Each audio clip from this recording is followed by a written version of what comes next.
আবার চালু করে ব্যাগের ভিতরে ছিল। তার মানে এটা কি আমার টাকাগুলো চুরি করে নিয়েছে?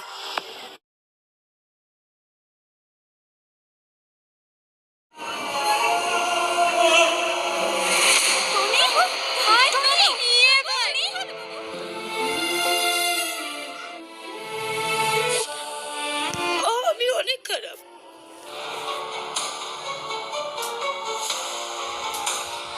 বন্ধুরা, টনির সব টাকা তাহলে কি সালমাই চুরি করেছে নাকি টনির টাকা অন্য কেউ চুরি করেছে? টনি কি সালমাকে অবশেষে খুঁজে পাবে এবং তার টাকা কে চুরি করেছে এটা ধরতে পারবে? তো কি ঘটতে চলেছে হঠাৎ দেখা পলিগ্রাম টিভি চ্যানেলে নতুন নাটকটির পার্ট 2 তে? নাটকটির পার্ট 2 আপনাদের মাঝে কত তারিখে আসতে চলেছে, কি করলে সবার আগে দেখতে পারবেন? নাটকটির পরবর্তী পর্বেতে থাকতে যাচ্ছে কিন্তু বিশাল বড় ধামাকা। সেই ধামাকাগুলো আসলে কি আজকের ভিডিওতে কিন্তু জানিয়ে দিব। তাই আজকের ভিডিওটা সবাই প্রথম থেকে শেষ পর্যন্ত না টেনে দেখতে থাকুন। বেশি কথা না বাড়িয়ে আসুন আজকের এই মূল ভিডিওটা শুরু করা যাক। তো বন্ধুরা, হঠাৎ দেখা পলিগ্রাম টিভি চ্যানেলের নতুন একটি নাটকটিতে অভিনয় করেছে আমাদের সবার পরিচিত মুখ টনি এবং সালমা। পলিগ্রাম টিভি চ্যানেলে টনি এবং সালমা যে কত জনপ্রিয় এক দুইজন অভিনেত্রী, তাদের প্রত্যেকটা নাটক যে তারা যেই নাটকে অভিনয় করে সেই নাটকগুলো দর্শক মহলে যে কতটা জনপ্রিয়তা পায় এটা আমার থেকে আপনারাই অনেক ভালো জানেন। তো ঠিক তাদের তেমনি একটি নাটক যেটা হলো হঠাৎ দেখা,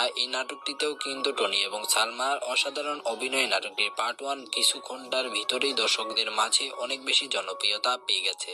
তো নাটকটির পার্ট 2 কিন্তু আসতে চলেছে আজ থেকে ঠিক 7 দিন পর গিয়ে। আপনাদের মোটামুটি এক সপ্তাহ 7 দিন অপেক্ষা করতে হতে পারে।